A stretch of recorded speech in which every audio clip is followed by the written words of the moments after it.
All right, so when it came to our engine and trans, we obviously need some motor mounts and trans mounts. What did we turn to? Energy suspension. So what are the benefits of using the energy mounts opposed to like a stock mount? Well, for one, the polyurethane is going to last longer than a rubber mount. It's a little denser, it's a little harder, it's firmer.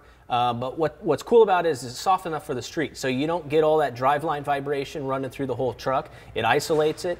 But it's going to outlast the rubber. It's stronger than the rubber is. It's not going to break down like the rubber would over a couple years. Sure. And it doesn't get hard like a rubber does. I imagine, you know, if you're using this for a drag racing or something, you know, along those lines, you're not going to get the flex of a normal mount, you know, under torque. Yeah, they're just stiff enough so that the engine doesn't unload and all that kind of stuff in a strange way. It isolates it and keeps it in place, but it's also soft enough so it doesn't rattle the cavities out of your Sure. head. And then you also said something about the body mounts. We obviously use those throughout the body, the bed, and the core support. Yeah, that's right. And they also have the same features as the engine and trans mounts do. They're going to outlast the rubber counterparts. They're not going to break down over time. Your bed and your body lines are going to be nice and straight and crisp forever once you get them set. You know, they're that's not going to break down and settle. You know, when the truck came into us, the bed was leaning to one side, it was all cab over the was place. going the other way. And right, the lines didn't match up. Sure, and that's from a broken down, over time used body mount. Right, anyone that's taken any of these trucks apart, that's pulled body mounts off, knows what that looks like when the body mount's flat and everything's out of whack.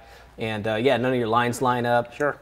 Doors don't open and close right, they crash, that kind of thing. So these will prevent that from really ever happening for the lifetime of the truck. Sure. So it sounds like we went in the right direction as far as longevity of the car and performance. Exactly, and comfort and streetability. Yep. You know, you want to get in the thing, you don't want the suspension squeaking and creaking and the engine vibrating the glass out of the truck. Sure.